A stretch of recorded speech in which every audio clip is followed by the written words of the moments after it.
여러분 안녕하세요. 오늘 말씀은 사무엘상 12장 후반부 말씀으로 사무엘의 고별 연설의 마지막 부분을 담고 있습니다.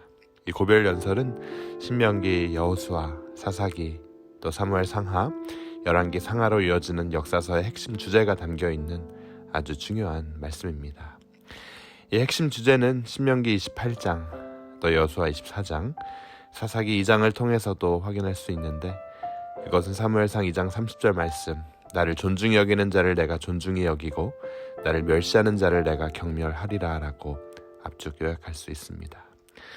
금요일 말씀은 왕과 이스라엘의 운명이 곧 그들이 얼마나 신실하게 하나님을 섬기고 하나님과의 언약을 지키며 또 우상을 떠나는가에 달려있다고 선포하고 있습니다.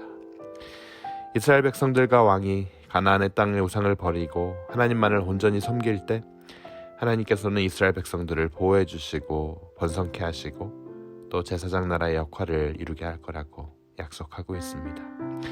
사무엘은 오늘 말씀 16절에서 18절을 통해 이스라엘 백성들이 왕을 구한 것이 하나님의 뜻이 아니었음을 보여주고 있습니다. 금요일 말씀 사무엘상 12장 16절에서 18절이 이렇게 전합니다.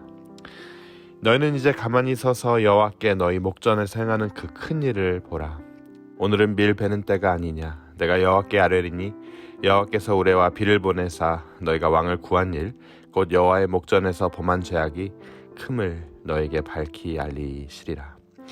이에 사무엘이 여호와께 아뢰매 여호와께서 그날에 우레와 비를 보내시니 모든 백성이 여호와 사무엘을 크게 두려워하니라. 이스라엘 지역에 밀 베는 때는 여름으로 비가 내리지 않았습니다.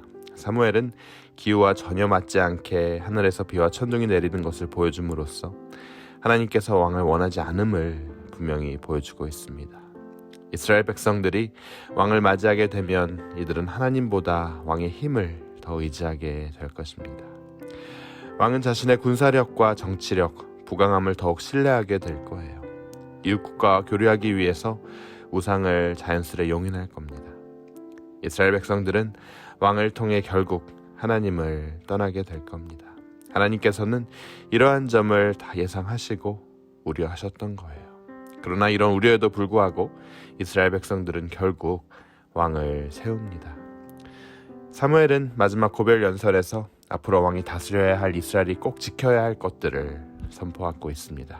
금요일 말씀 20절과 21절이 이렇게 전합니다. 사무엘이 백성에게 이르되 두려워하지 말라. 내가 과연 이 모든 악을 행하였으나 여호와를 따르는 데에서 돌아서지 말고 오직 너희의 마음을 다하여 여호와를 섬기라. 돌아서서 유익하게도 못하며 구원하지도 못하는 헛된 것을 따르지 말라. 그는 헛되리라. 이제껏 말씀이 가르쳤던 대로 이스라엘 백성들이 지켜야 할 가장 중요한 것을 가르쳤습니다. 사무엘은 22절 또 23절을 통해 계속해서 이들에게 위로와 격려를 했습니다. 여호와께서는 너희를 자기 백성으로 삼으신 것을 기뻐하셨으므로 여호와께서는 그의 크신 이름을 위해서더라도 자기 백성을 버리지 아니하실 것이요 나는 너희를 위하여 기도하기를 쉬는 죄를 여호와 앞에서 결단코 범하지 아니하고 선하고 의로운 길을 너희에게 가르칠 것인즉. 사무엘은 마지막으로 고별 설교의 핵심 주제를 선포합니다. 금요일 말씀 24절, 25절이 이렇게 전하고 있습니다. 너희는 여호와께서 너희를 위하여 행하신 그 큰 일을 생각하여 오직 그를 경외하며 너희의 마음을 다하여 진실이 섬기라. 만일 너희가 여전히 악을 행하면 너희와 너희 왕이 다 멸망하리라. 그렇습니다, 여러분.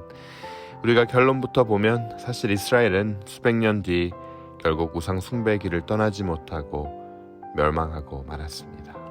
사무엘의 교훈을 지키지 못했던 거예요.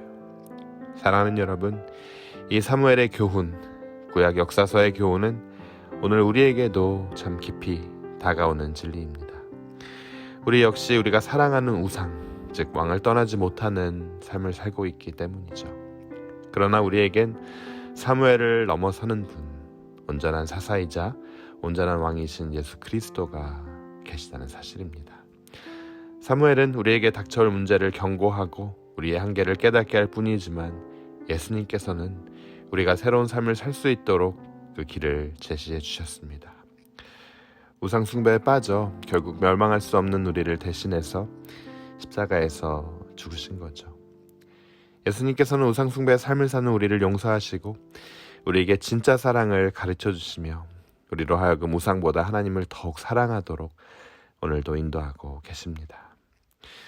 여러분, 율법은 우리에게 우상을 버리고 하나님을 따르라고 가르칩니다. 하지만 복음은 그 길을 갈 수 있도록 우리를 은혜로 인도합니다. 오늘 말씀처럼 우리는 하나님을 더욱 사랑해야 합니다. 우상을 버려야 합니다. 순종의 삶을 살아야 돼요. 그러나 그 모든 것은 우리의 노력으로 가능한 것이 아니라 복음이 제시하는 은혜로 가능하다는 거죠.